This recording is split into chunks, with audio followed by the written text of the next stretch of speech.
Well, here I am, Dean Braxton.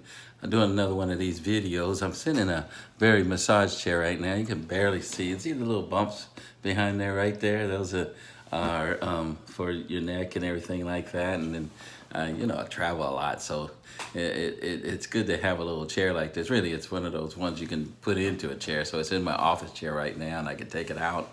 But I was looking at a store the other week, and they were going out of business, and they had it on sale, and it seemed like a reasonable price for me. And I think, man, I travel a lot. It'd be good to come home every once in a while and just have a massage.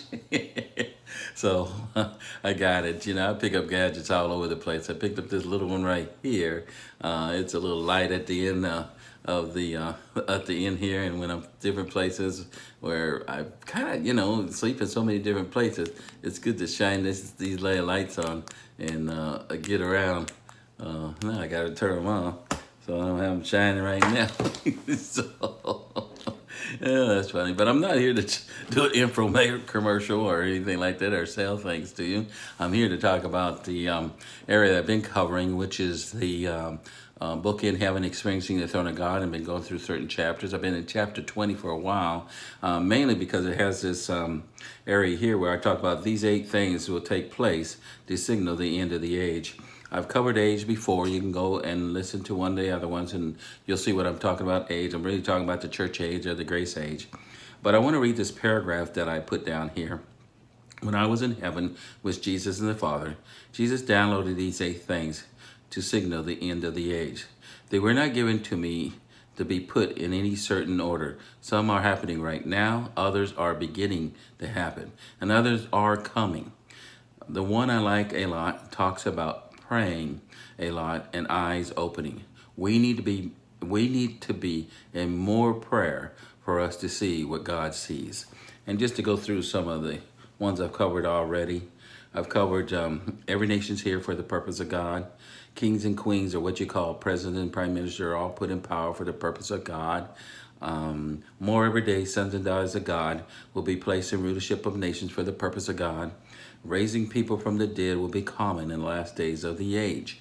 And let me go on to the last one I did was God is not working through one person, but through his sons and daughters in this present age. Stop people from chasing man, but have them follow God.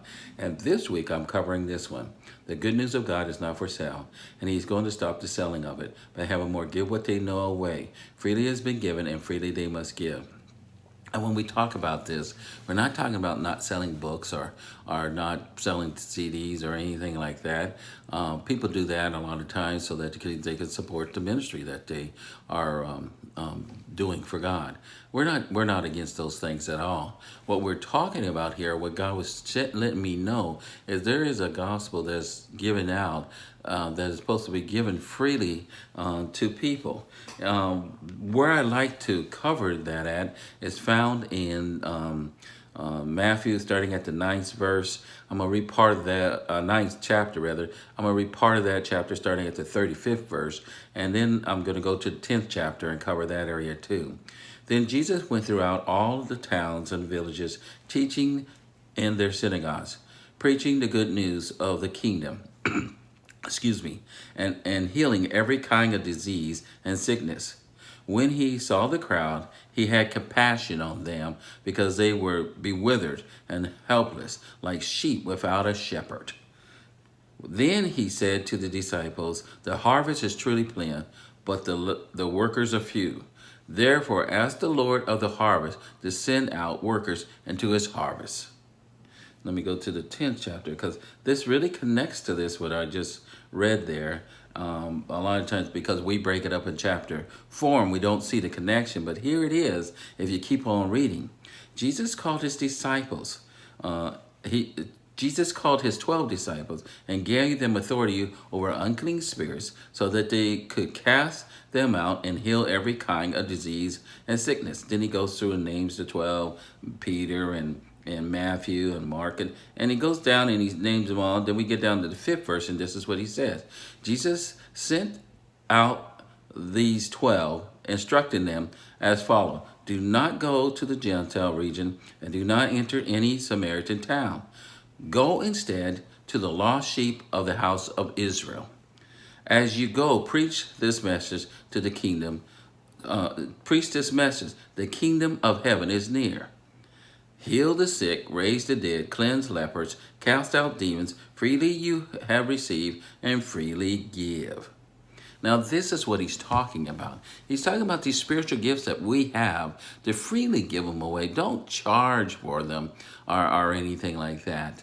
I say that because sometimes people pay a lot of money sometimes to just get the gift or get someone to pray for them or someone to be in someone's presence. And that's not what God is talking about. So there's gifts that we are given, spiritual gifts that we're given, and we're to give them away freely. Now, if someone wants to give a free will offering or honorarium, there's nothing wrong with that. Even I would say this, if people have books or tapes or CDs and they go and sell them to support this endeavor, I have no problem with that. So I tell people all the time, the Lord wants us to give out these spiritual gifts that we have in a freer way. And if you look at the spiritual gifts we're talking here, and this is part of the gospel, is these things: heal the sick, raise the dead, cleanse the lepers, cast out demons. Freely you receive, and freely give. He did it, so he wants us to follow in the same example.